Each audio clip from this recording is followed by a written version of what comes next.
This is Tatooine Sun. All right, so let's talk about why we're talking about Luke again. Let's Again? talk Because about you can't why really we're- talk about The Last Jedi without for talking five for more the five for- times. we've talked about Luke every single time. Yes. And we've talked about the criticisms of Luke. We talked about the theories of Luke. We've talked about the Force. We've talked about the Force is director and the Jedi. Mark Hamill and Luke. Yeah. So why are we doing an episode specifically on Luke Skywalker? Let me explain. I want us to have one episode that we can always refer to, send people to if they ask questions, that all we're talking about is Luke Skywalker's character and the criticisms and everything about it, specifically from The Last Jedi, all in one episode. Okay. Is that fair? Yeah. It's fair. So I've found 5 of the most common criticisms of Luke Skywalker. You got something in your ear there? Yeah. Well, I've been lightheaded all day. Wake up. To the point where I feel like I'm going to fall over. Like my body's struggling to catch up with myself. So You have a little too much to drink on the 4th or something? Yeah. Woo! Lit. For the record, you didn't have anything to do. No. on But we As did you light were things up. Underage. We did blow stuff up. Fireworks. That was sick. Maybe something blew off near your ear. You were kind of close to a few. Well, specifically the one that landed. A neighbor shot one, and the box fell over, and one landed to the point where I felt like the shockwave hit my leg. So It flew pretty close. it was really freaking close. And I'm just gonna see if I have any blockages or anything in my ear. But this morning I was walking around church, and I was like, "Whoa!" But there's 30,000 steps in that freaking place, and so that didn't help either. But we're That's okay. fine. Fireworks are awesome. All right. So 5 different criticisms about Luke Skywalker in The Last Jedi. We're going to treat them with respect. We're going to treat people that have them with respect. And we're going to This is Star Wars. strong. This is Star Wars, so it's hard to do sometimes. But then we're going to address each of these issues. First one is the green milk scene. That People one's have a the- complaint with that? People really, you don't know the No, I know the frustrations. All right. I know that that's a major issue. They feel like it's unnecessary and stupid, and even is to a point I've heard people say exploitive and just weird. disrespectful. I can understand people having a criticism with it. But the fact that it's in the top 5 for Luke that you found is a little absurd, I feel like. Okay. So or is this no particular order? No, this is kind of in my experience, Least to most. we're least to We're the most. building Okay. to the worst We're building criticism. to it. Okay. But the idea is you got the milk, the sea cow cow. or whatever it is, in the scene where he's being grumpy and ignoring Rey, and she's following him around as he's going about his daily tasks, his chores. And it's when he milks the sea cow, and which is it. Okay. Can you understand why somebody might have a little bit of a frustration or for a concern? It's unnecessary. It's kind of gross is the idea. It's disrespectful. This is supposed to be your hero, and now this is the hero of Star Wars, and now he's milking it and drinking the milks out of this. I mean, I can understand the frustration if you're in the vegetarian vegan world, I guess. or even an advocate for PETA or anything like that. If you An have animal, the issue, you think of it as more of an Just- animal rights I thing? think in a way it can be seen as this is weird. to that's me. not at all what Shock. this is about. I'm trying to rationalize this. Okay, let me work. Okay. I can't figure out another reason as to why it would be a problem. I think that the first time I saw it, I was like, "Whoa, it's jarring." There's It is no doubt. jarring. But if you live in that jar, if you live in that jar, live in that jar, What? if you live in that feeling of You're not helping our case at It's all. not going well. this is not the time for me to be talking about this. I'm trying to work through it. But if you live in that feeling of originally it shocked me. Originally it was oh, that's strange, and just continue to fester in that. I think it can be a criticism, but I don't see a legitimate one. I don't get how it can be. I don't know. Okay, can you figure out why someone might find it disrespectful? No, to the character? I don't. Can you is the main thing. Well, my rationale for it. He was probably milking the banthas on Tatooine. He's probably reverting back to his farm boy days on Tatooine. He just happens to be on Ahch-To at this point. Like, and it's just such a non-issue. Plus, he's actively trying to throw off Rey in this scene. Well, I'm not asking you to justify the scene.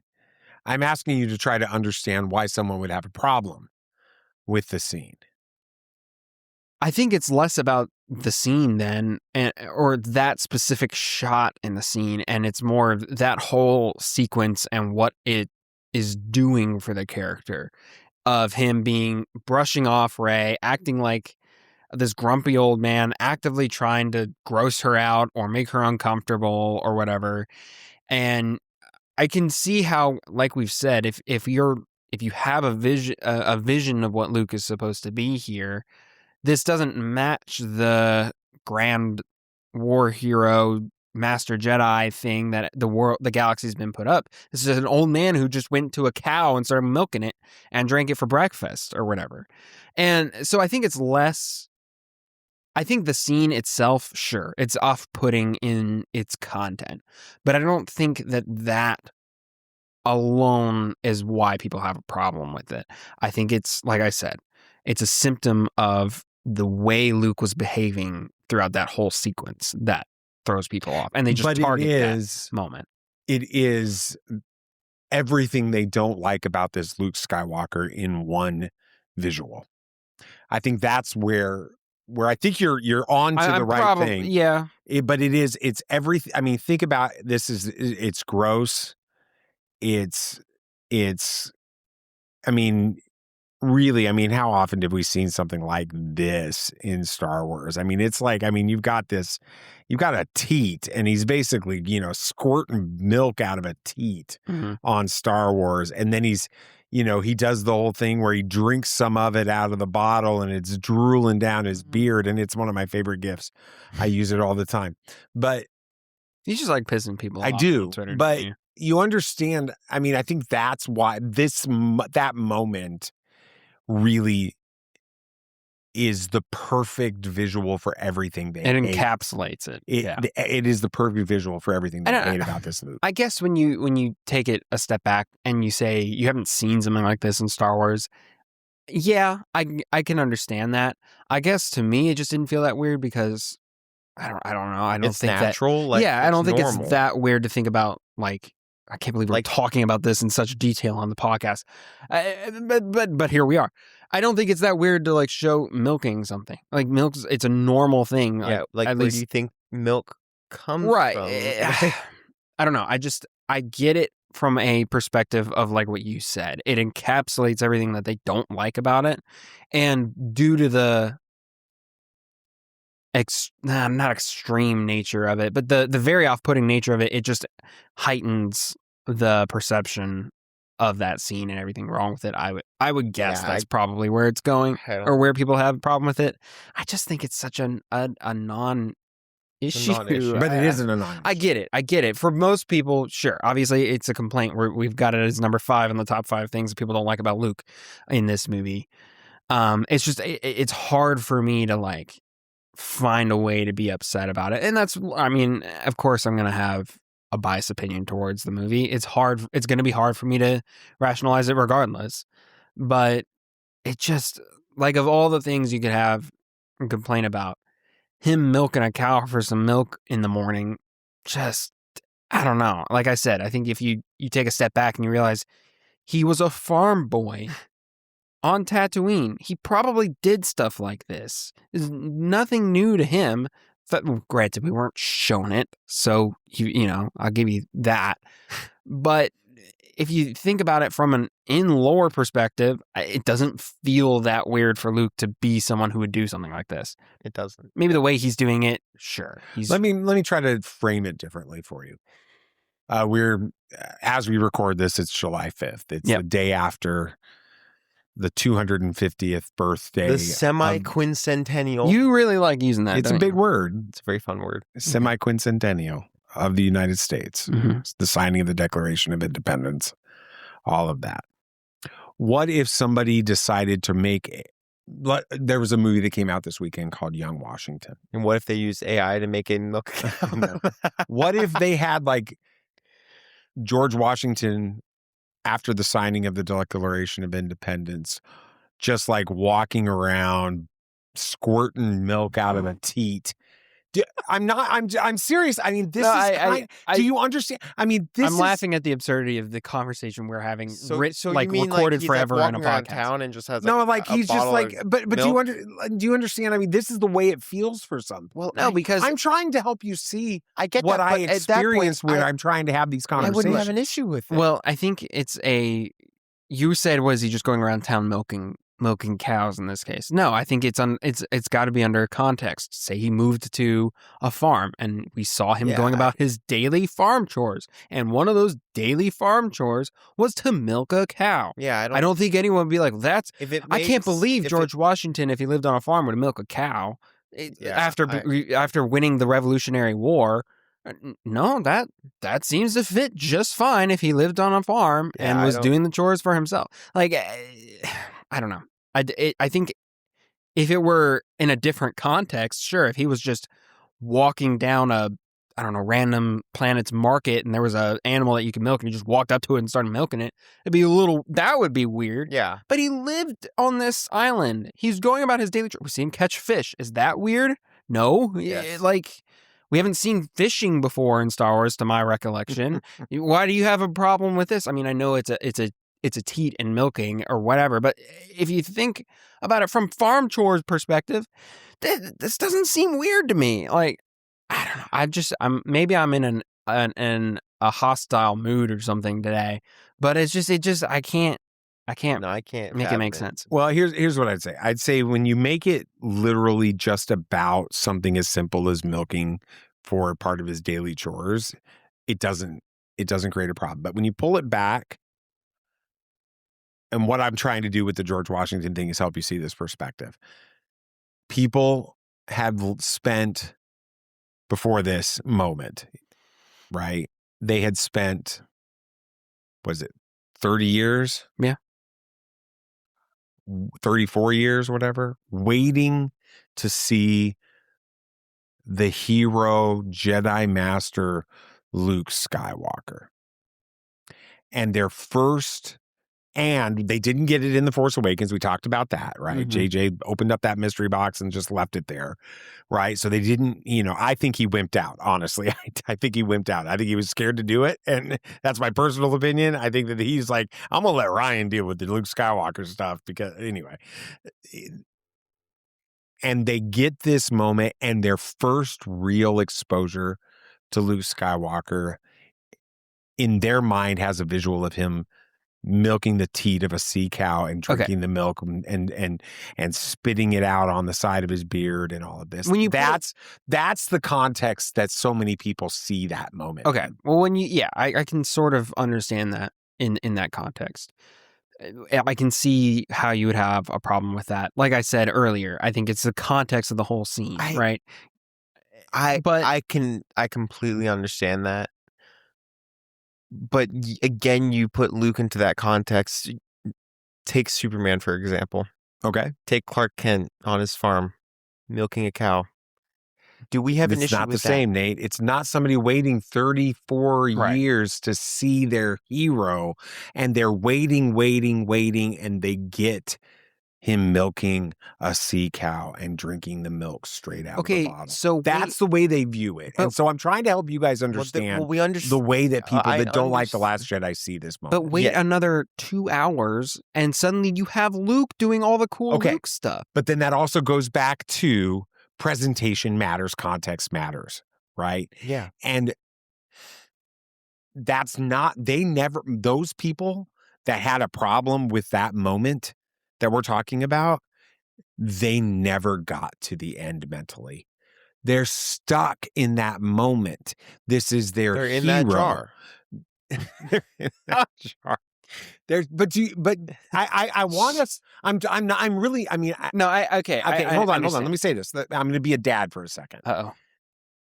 I think that it's important for us to understand and to be willing to put ourselves in the shoes of the people that struggle with this movie. And in this moment, I'm trying to help you see why they're struggling in that moment. And you're talking about, you get 2 hours in and he becomes this super Jedi that stops all this.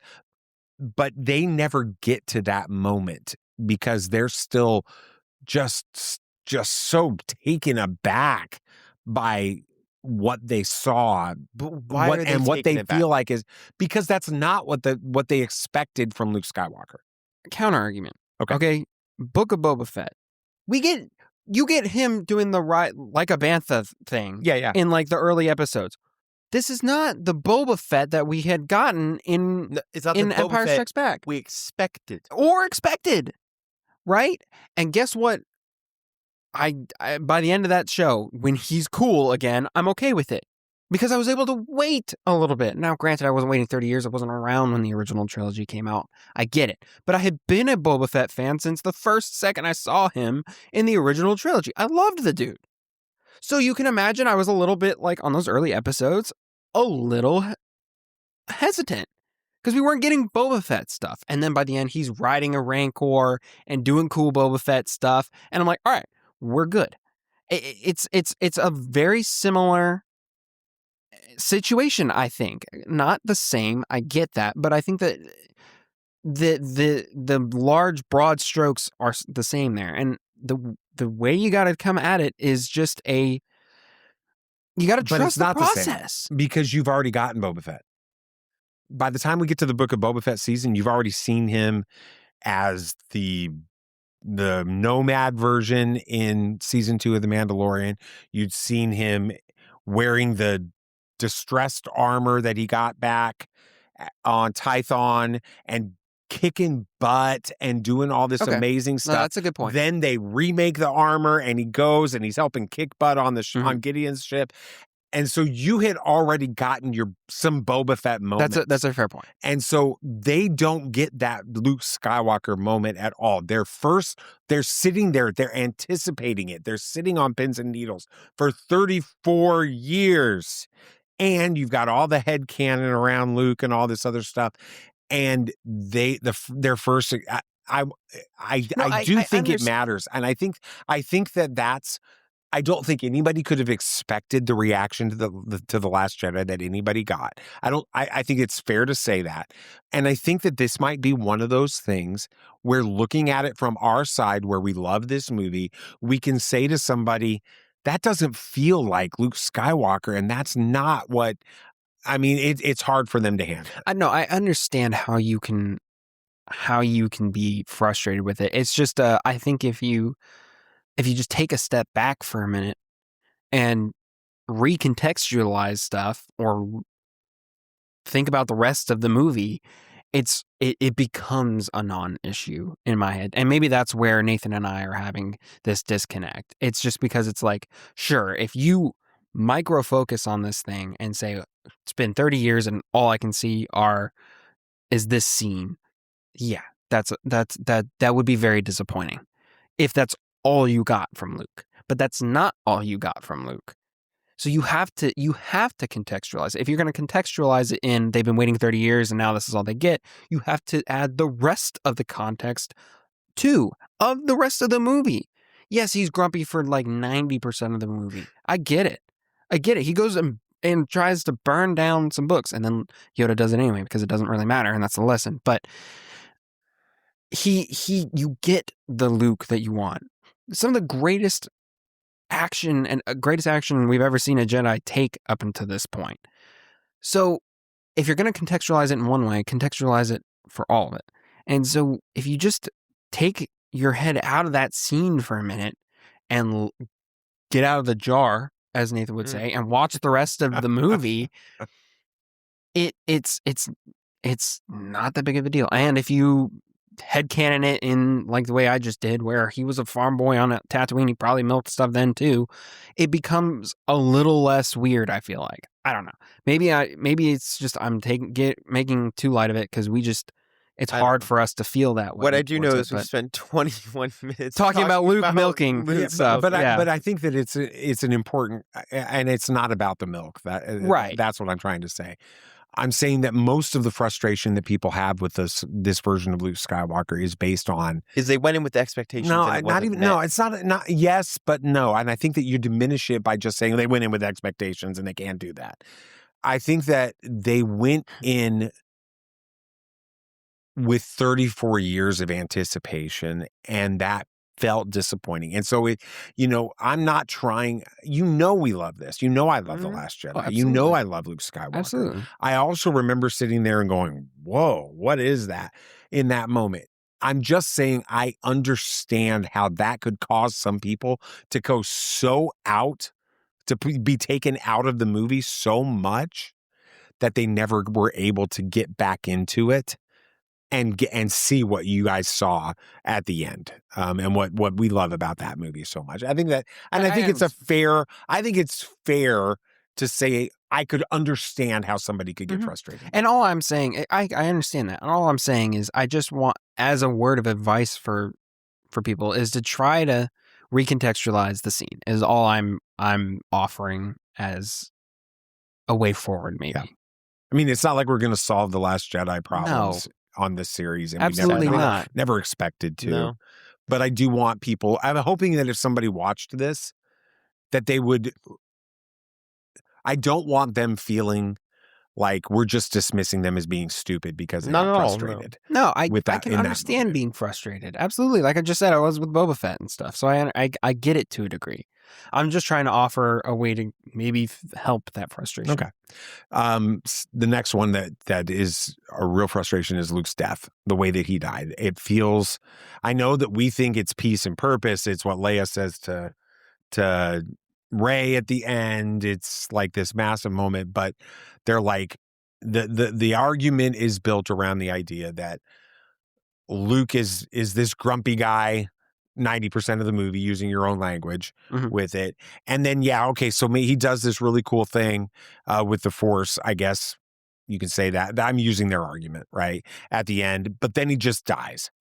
And you don't get any more, you don't get any Luke. Why couldn't, and they frustrated, like, why couldn't he have survived, been a part of the next movie? And so the frustration is around the death of Luke in that moment. Can you understand why that goes? And it kind of maybe goes back to the same thing we just talked about, where you've been waiting 34 years for Luke Skywalker. He's been grumpy for 90% of this movie, and now he's dead. Yeah.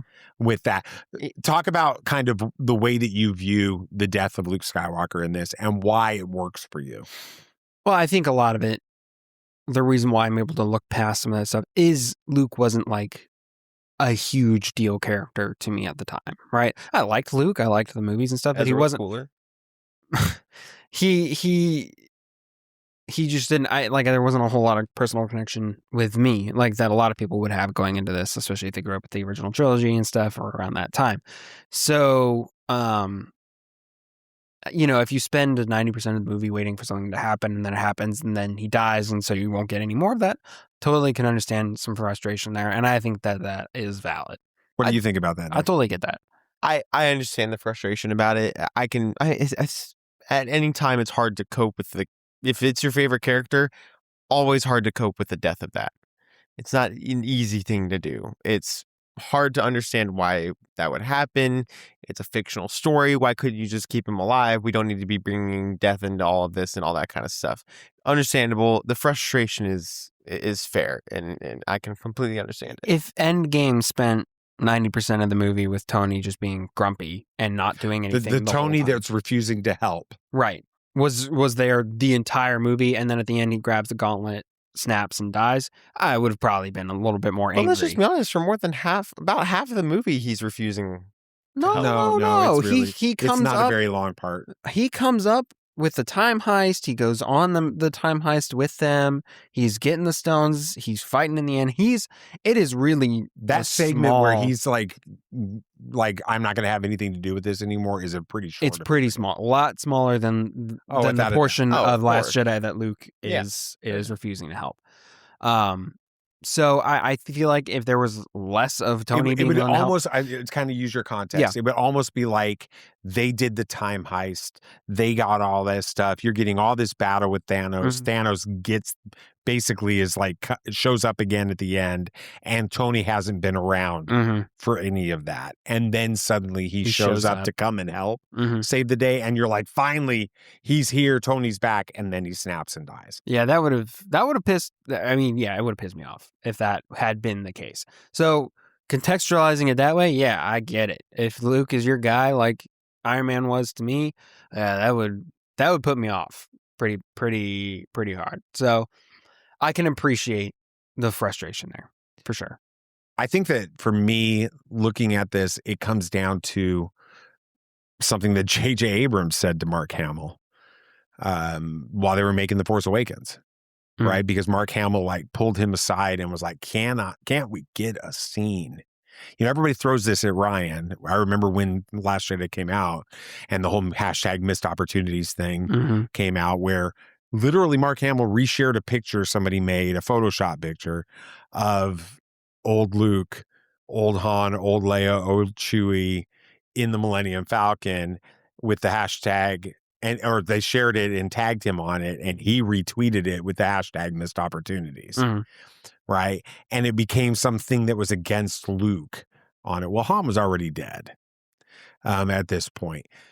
And Mark pulled JJ aside and said, can't we get a scene with all of them, with all three of them? Why can't we have a scene?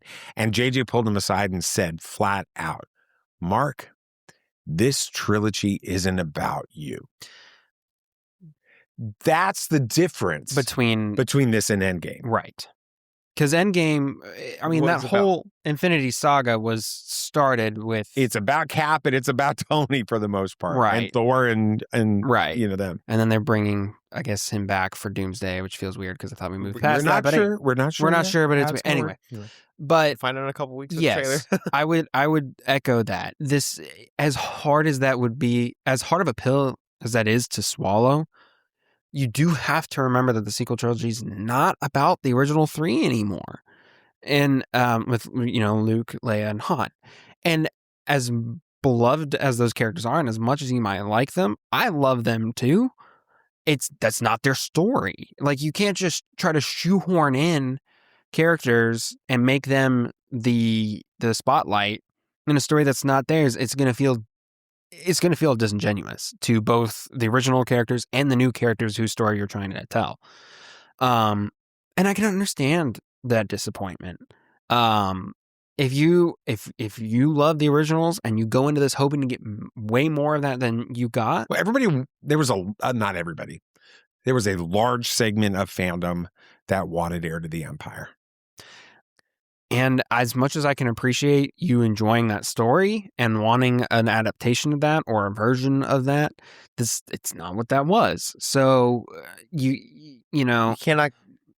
I don't know. Go into every movie expecting to see exactly what you want, and if it doesn't go that way, dismissing it entirely. That feels like disrespectful to Star Wars almost. What do you mean? Like, you can't appreciate what stories they are going to tell. Like, if it's not your story, the one that you want, well, then it doesn't really matter. If it's not Heir to the Empire, well, why would I care? That seems like that's kind of that ideology with that kind of stuff. I mean, for those people, I get it, but you can be disappointed with stories that are told. I mean, an example of recent time, I don't think any of us were a fan of Stranger Things season 5, like the story not at all told and the way it ended. It felt like, but nobody was a fan of that, right? But nobody was a fan of The Last Jedi either. Yeah, I get so. It, I don't think it was anywhere nearly as. There was no critical reception. There was this fan. There was a whole the movement suggesting that there was a secret episode coming was the most popular thing about that season. And the fact that it was so like well thought out. There was all the Easter eggs and stuff. But I'm just using that as an example of something we were not a fan of, right? It was the story they wanted to tell. Yeah. Was it a bad story? Yes. Yes. But I'm not as much as it disappoints me that that's how such a great series ended, that's how the series ended. And as much as I would love a retcon, as a lot of people want for like the sequel trilogy, that's just not going to happen. No, but the thing is I'm going to move on with my life. Right. I have better shows to watch. Right. You know, and I can, you know, do what you want in your headcanon, but just at least accept the fact that, well, that's what we got. Move on with your life, like you said. It's disappointing, but sometimes stories aren't going to be what you want. Now, granted, like we just said, Stranger Things Season 5 was so bad that people were gaslighting themselves into thinking that it was actually a fake, everything was fake, and then there was more. Last Jedi just wasn't liked, and people wanted a remake, but nobody was gaslighting themselves into thinking, oh, this was a joke. The next movie in the trilogy is actually going to be like, no, that was all not even real. Which it was kind of happened anyway because it went back on a lot of the stuff. But no, the psychosis around it was not there, at least. So you gotta give. I missed that week. That was a fun week. You gotta give The Last Jedi that. At least there wasn't a psychosis around it. But it's frustrating. Would it have been better for Rian to have had Luke survive all the way through the end and let him continue to train Rey? I think it could have been. I think it would have been a way to wimp out. Okay. Honestly, the story that he told capped off better with Luke dying. If he kept him alive, it would have been just because he wanted to satisfy people, but not satisfy his story. And it's a way to wimp out of the story. It's just if I saw that, and if I knew that originally he was thinking of killing Luke, I would have been like, man, I hate studio influence, because I would have thought Disney told him you can't kill off Luke Skywalker, which I'm kind of surprised Disney was okay with that, honestly, at this point. I mean, but I would have thought that. And I would have been like, man, thinking through it, man, it would have been a lot better if Luke died. And I wonder if it did go that way, and we did hear a year or two later that in the original script Luke was going to die, how that would have been received by fans. Would people have been like, I would have preferred that, or I'm so glad they went the way they did? How would that? It's, of course, you can't ever figure that out. But sure. Yeah, I mean, I think the only reason you would keep Luke alive is closure for the character, and because he wasn't really training Rey to begin with, so why would he suddenly, like, why would it matter if he stuck around to keep training her? It's not like there's a lot of he sunk could cost. Truly train her was the idea. Okay. The idea. Yeah, that's true. But we already got some closure for the character when he spoke to Leia before going out in front of the First Order and stuff, right? So there's some closure there. And so him dying doesn't need to you don't need to keep him alive to satisfy that. Additionally, as we talked about last week, we found out, we kind of realized that what he does is supposed to mirror what Ben does on the Death Star in Episode 4. What does Ben do at the end there? He dies. What did he do up until that point? He trained Luke like a little bit. Sure. About as much as Luke trained Rey in The Last Jedi. So why didn't he keep Ben around to keep training Luke? Well, he kind of did. But the difference is we didn't have the prequels first. You're right. If we would have had the prequels and we were waiting 20 plus years, 30 years to see Obi-Wan Kenobi continue, and he died the way he died in A New Hope, people would have been like, what the heck? Right. Yeah. You're right. So, but when you realize what that's supposed to mirror, I think it adds to the impact of him dying when he's doing the ultimate sacrifice that he's experienced up to this point with Ben. It's just a mirror of that. And it's not Luke's story, just like the original trilogy wasn't Ben's story. That was the prequels.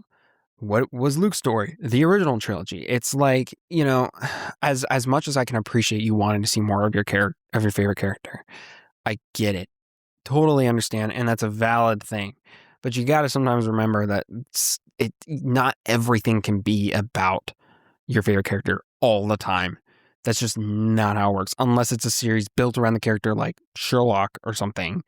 you're gonna have to share the screen time with other people. Yeah, very true. And it's tough. I get it. Luke being on Crate is the next one. Just being in exile. The Being leaving, on Crate or being on Crate. Yeah, being on Ahch-To. Okay.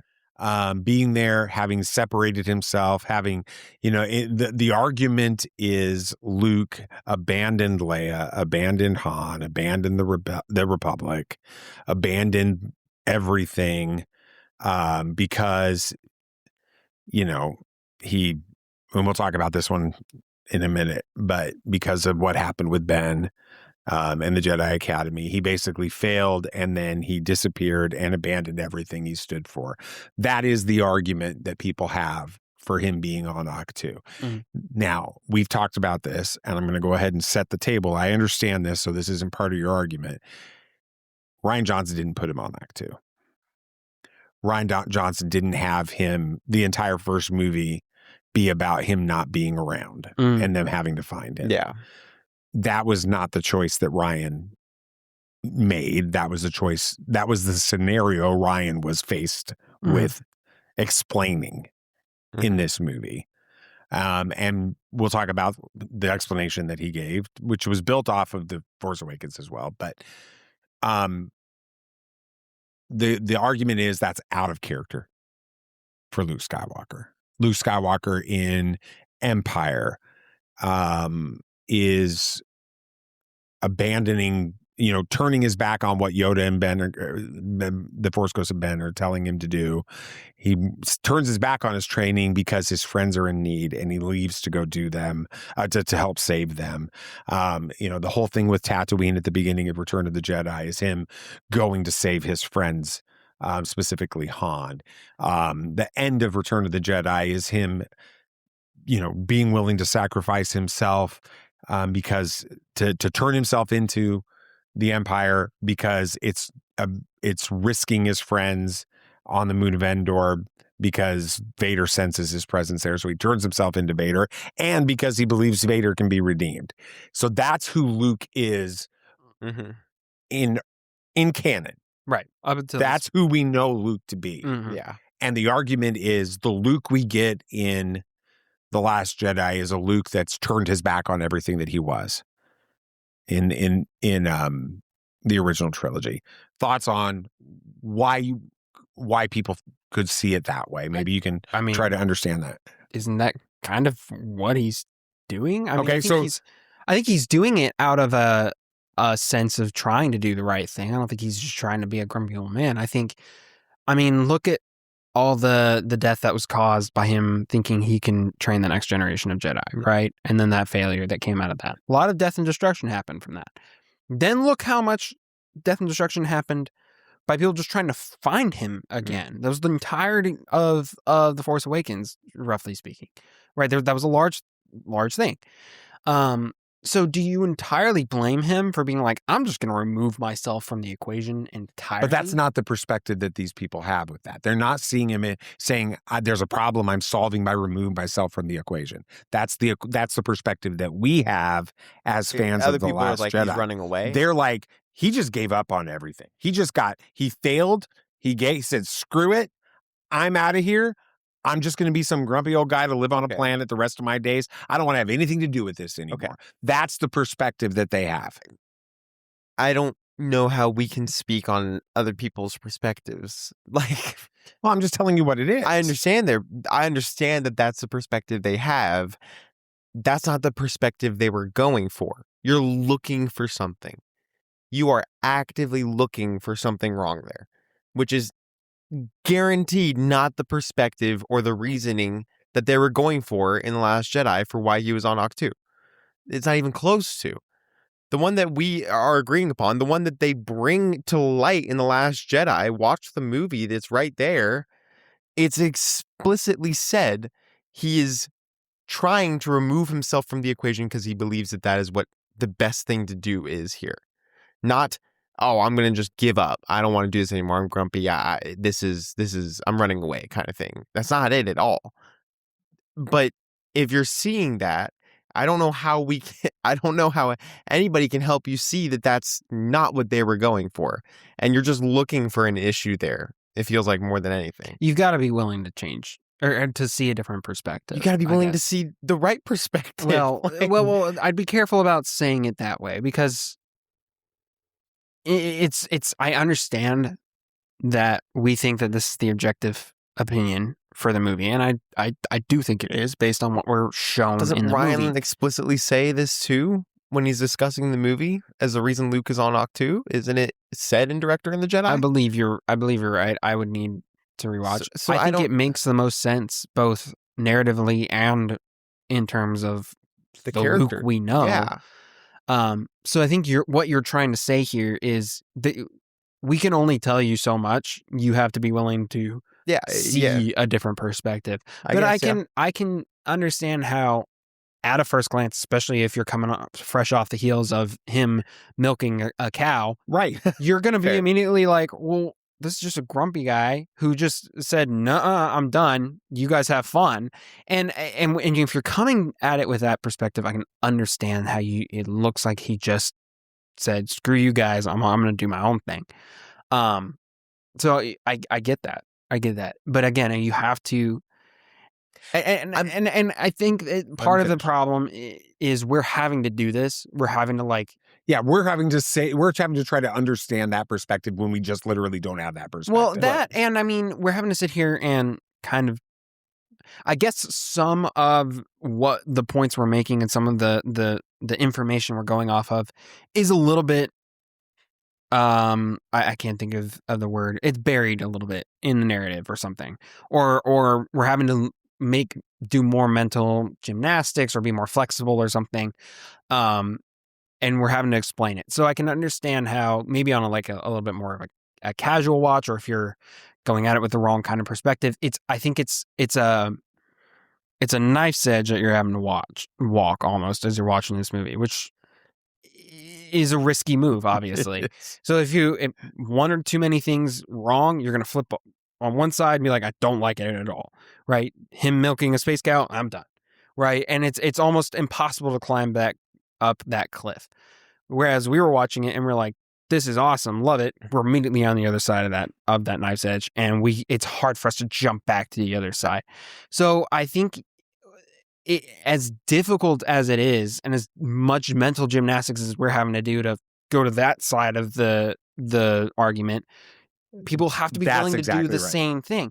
And that's harder. I feel like it's so hard. No, it's harder for them to want to do that because it's so much more emotional. Yes, you're so frustrated. Why would I actively try to suddenly like something I've spent 8 years hating? I get that. If someone came up to me and was like, hey, you got to go, I think you should really give Stranger Things Season 5 another watch. Granted, I've had even less time to sit on it. Or worse, what if you spent people argued about Stranger Things for 5 years or 8 years, and one half of the argument was this is a masterpiece, right? And the other half is this is absolutely. And I'm on the garbage side, and you're on the garbage side. I mean, the mental flexibility I would have to jump to the other side. You feel like you got to dig your heels in, and more. I don't even want to, yes, because I hate it. Exactly. So I understand their plight here. It's frustrating. It is. I get it. I just.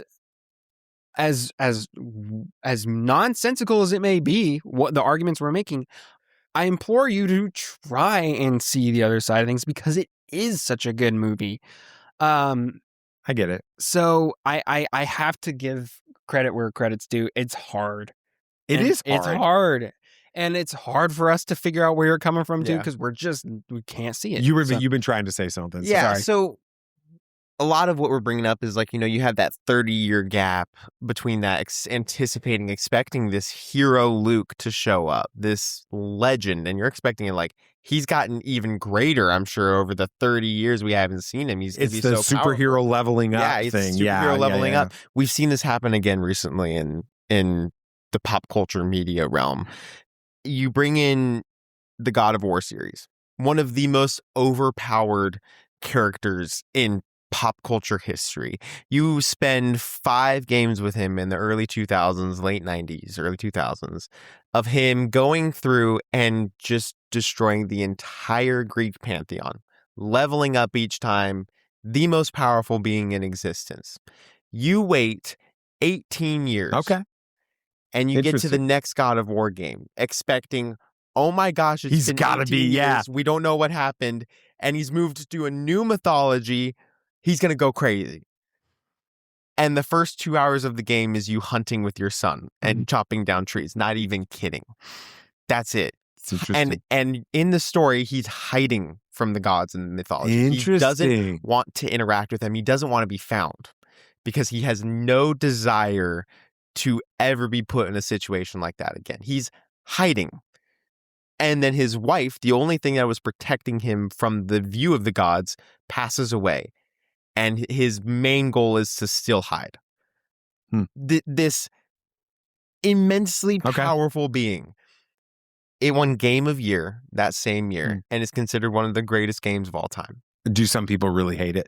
I don't know of a single person that does. Really? But if you spent the first 3 hours, I don't know how long the campaign on that about is. 18, 20 hours. If you spent the first 15 hours playing as Atreus, and then for the last 3 hours you got to play as Kratos, do some cool stuff, and then he died at the end, would fans be more disappointed? I guess, think so. Yeah, it's not a direct correlation, Obviously, but but the point you're trying to make. But the thing is I'm saying, if we're saying like, you see Luke doing milking the cow and doing all of this stuff at the beginning, and you're immediately thrown off and you can't lock in for the rest of the thing because you're just torn up about what happened at the beginning. Why isn't it the same for that? Yeah. He's chopping down trees. He's hunting deer. He's doing these normal things that are just like, this is the guy that killed Zeus about 18 years before. How does this correlate? Okay, I see your point. So I'm saying I don't understand fully, and I think my mic's doing its thing again. I don't understand fully of the. I think it takes a lot of mental gymnastics, like you're saying, to really understand that side, and I get that, and I'm trying my hardest, but I'm also trying not to. I don't want this to sound harsh, and it might come across harsh. I don't want to give credit where it's not deserved, really. Okay. Because I don't know if these people are even trying to like this movie. No, they're not. Ever try. No, I would agree with you. I think that I would say that 90% of the people that make these arguments don't have any interest in liking the movie. They're just making arguments. Yeah. I'm not talking about this from that perspective. I think that there are people. I completely if understand somebody's watching our podcast, there's one of two. This episode, there's one of two reasons. They're either getting ready to flare all over the comments, and we ignore it and don't even read them, or they're legitimately curious. Mm-hmm. Or they like the movie. If they're legitimately, I'm saying like if they did. Yeah, I understand. If they're legitimately curious, I don't want them hearing from us a perspective that says we think you're stupid. Because not even close. Absolutely. I want them but to I'm understand. Speaking for all of the criticisms that I've heard, which are the horribly antagonistic and intense ones. I don't think you try to like the movie, or maybe even ever did try to like the movie. Because if these are your criticisms and we're coming up with these things outside of that, like why is this a problem for you if so-and-so happened? Then, and you're not able to fully be like, well, blank, blank, blank. If that's the issue, then I don't know if I trust that criticism as a genuine one. There's a lot of things that happen. Like a film critic for Supergirl complained about Millie Alcock and Supergirl being a lead of a movie. I'm not gonna take your criticism. I'm sorry. I don't. He was complaining about a female lead in a superhero. Are you serious? Yes, it is on Rotten Tomatoes. Do you have a problem with Wonder Woman? I don't know. I didn't care because that criticism is one I'm not going to take. That does seem silly. Anyway. So I'm saying that there are these criticisms that when I see them from people like that, and then I hear other criticisms, maybe from people that are curious and are open to liking it, it's hard for me to really be like, well, I don't know if I believe you. It's hard to see that. You're saying you feel like a lot of it's just the echo chamber. Yeah, I wonder. I think there's a lot of that. Absolutely. Another one that's really significant is just the Jedi have to end argument. that Luke brings up. See, this one's going to be real hard for me. This one's really hard for. I was just thinking that too. Like that, still remember watching the trailer at Celebration, which we talked about on the previous episode, and he says that on the trailer. Oh my gosh, the energy was electric, right? Yeah, but but as an original trilogy guy, growing up with the original trilogy, I still remember thinking, what did he just say? What does that mean? Who is this guy? What is going on? You know, even in that moment at the trailer, it's still, I still remember it being like really like disorienting. So for the whole original trilogy thing, I don't remember if we ever figure this out. How many times are the Jedi mentioned? All the time in the original trilogy. All the time. I think it's the Sith that we couldn't remember if they were mentioned. But the Sith aren't mentioned hardly at all. Yeah. I don't think that they are. Okay, I think they were in scripts, but I don't know if they were actually brought out in dialogue. Okay, and things I was trying to remember that because I'm like I couldn't remember who mentions the Jedi all that often. No, the Jedi are talked about pretty often. Yeah, but anyway,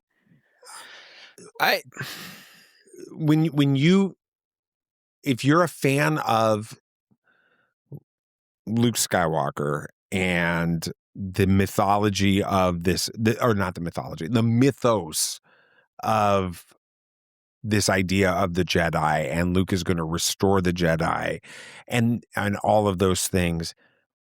And then Luke is actively telling you throughout this movie that the Jedi need to go away.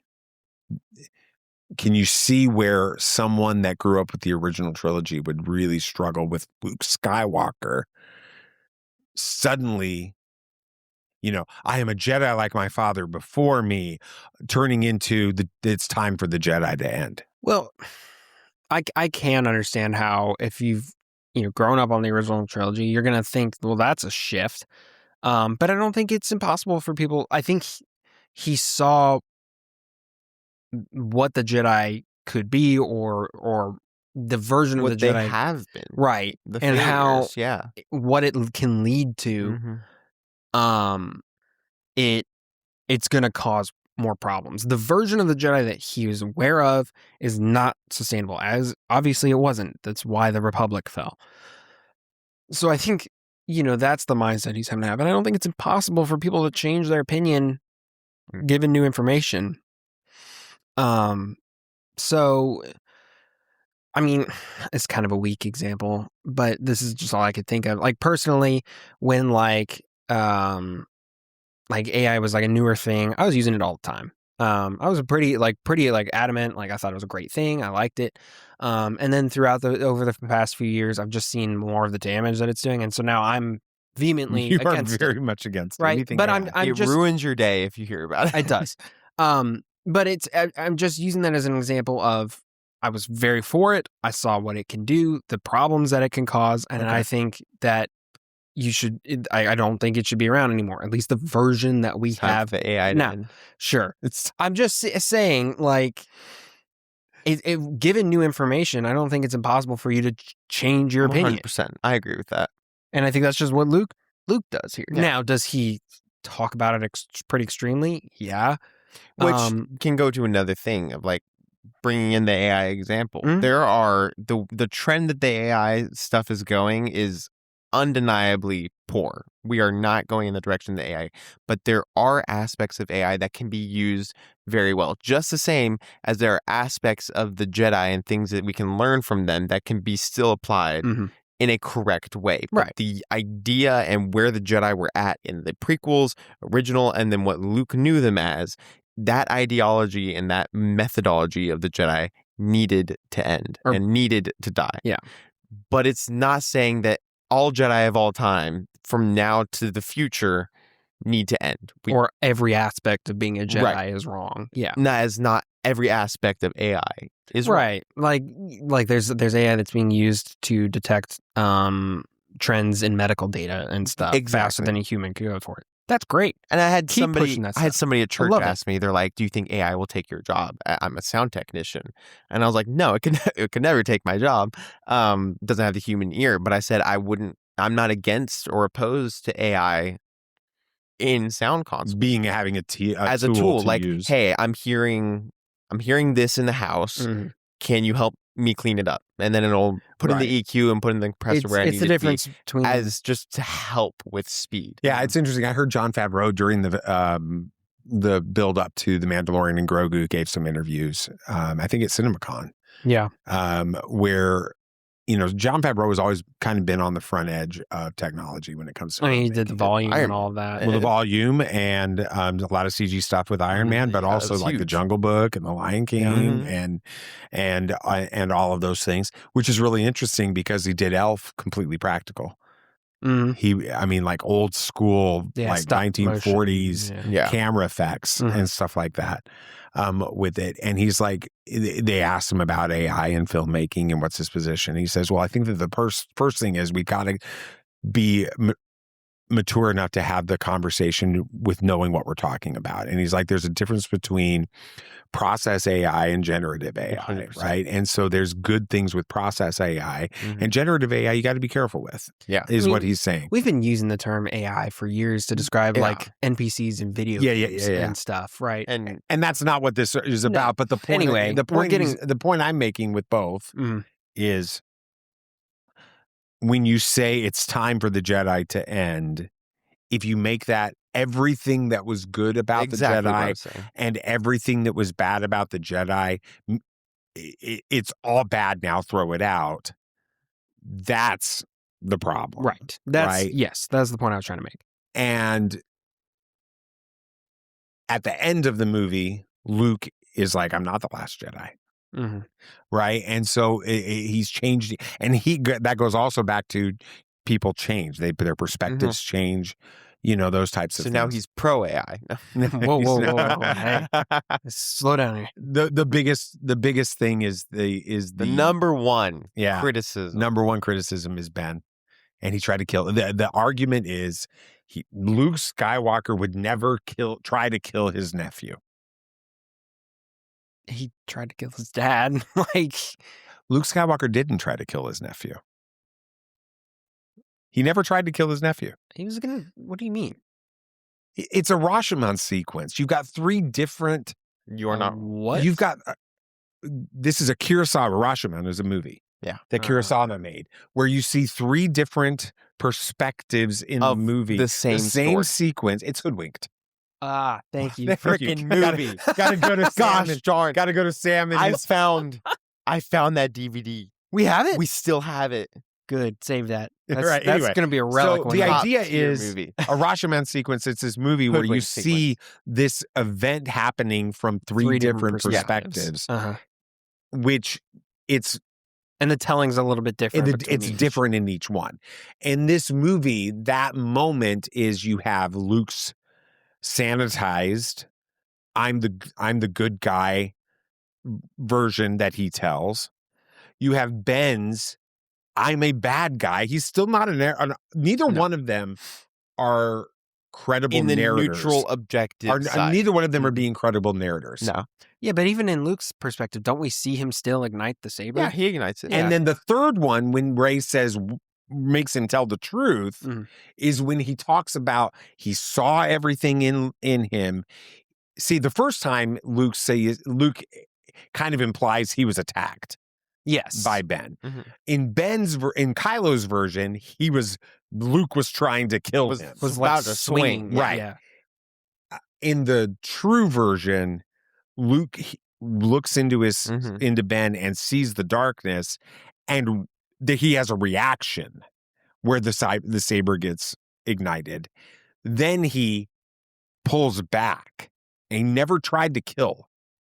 Yeah, he never took a. The argument is, in reality, this argument is really Kylo Ren's version of the story is the truth. Yeah, is the way it's face portrayed. Is Kylo Ren's version is the true Which story. You can go back to the whole milk thing. People saw that and they tuned out for the rest of the movie. They saw that and they're like, well, Luke would never kill Ben. And they didn't even realize that that's not what happened later on in the movie. But I don't know. It still feels weird to me, and maybe I need to rewatch the scene. But the fact that Luke was standing there with the lightsaber out at all just already kind of feels weird. It is. I mean, he went to a place no doubt Luke went to a very dark place in that moment. Yeah. Mm. But he never actively tried to kill his nephew. right. Yeah. I mean, he for lack of a better expression, he had the gun in his hand, but he wasn't pointing it at him yet. It was like it was a reaction, right? And I think see, do you get this? Do you get this though? I mean, it's wild here having this conversation with you guys this episode, because I'm sitting here truly trying to take 8.5 years of being in the fray, hearing it on social media, primarily Twitter X, all the time. And I'm trying to help you see their perspective, not just that conversation on campus or that conversation with somebody, that's I get it. on and on. I mean, it's like here's the way I would say it. All right. If you take all 5 of these together, this is the perspective of people that just will never come around on The Last Jedi to what we think it is. It starts with Luke throwing the lightsaber over his shoulder. They struggle with that idea. That's like, what the heck was this? That throws them off. It goes to the milking the cow with it. It's finding out that that he's just like completely turned his back on the Jedi, on the Jedi, on Leia, on Han. I mean, he's not there training. He's not there trying to find some solution. He's there waiting to die with this. He tries to kill Ben with it. And then even if he does come around at the end, Rian kills him off at the end of the movie. Yeah. And that's why they hate this movie. So if that was the way you viewed The Last Jedi when you watched it the first time,